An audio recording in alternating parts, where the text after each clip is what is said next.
Hi guys, welcome again to In the Field, where we're bringing you professionals asking those questions. How are they using psychology? And once again, very delighted to be joined by Phil Akers, who you might remember was in the last video when we talked about types of practice. Today I'm going to give him a little question. So you get a client that's come to you with high expectations.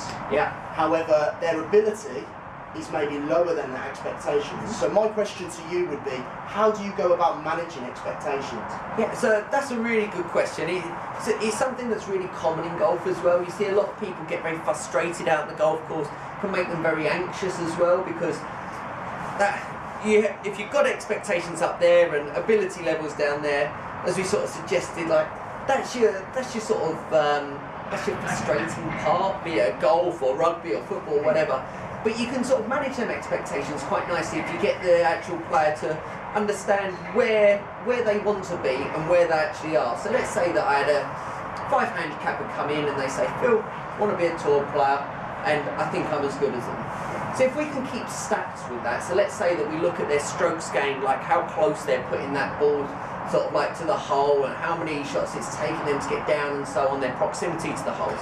And they realise actually that their ability level is actually more towards a 6 or 7 handicapper, and they're missing everything, their standard deviations are all to the right.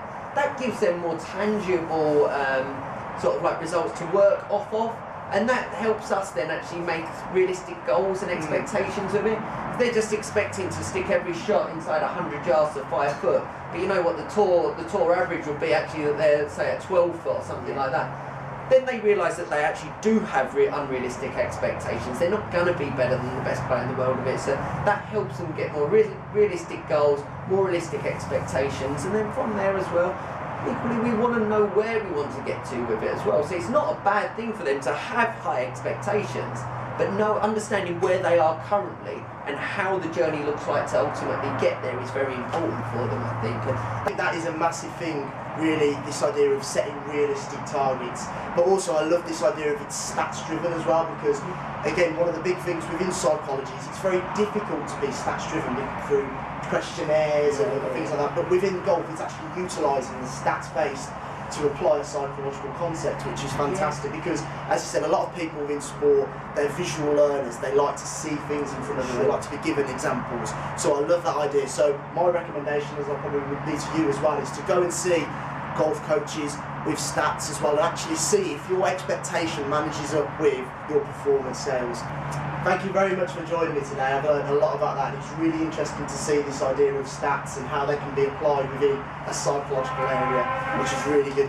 If anyone has any questions, once more, I'll leave Phil's details at the end of the slide.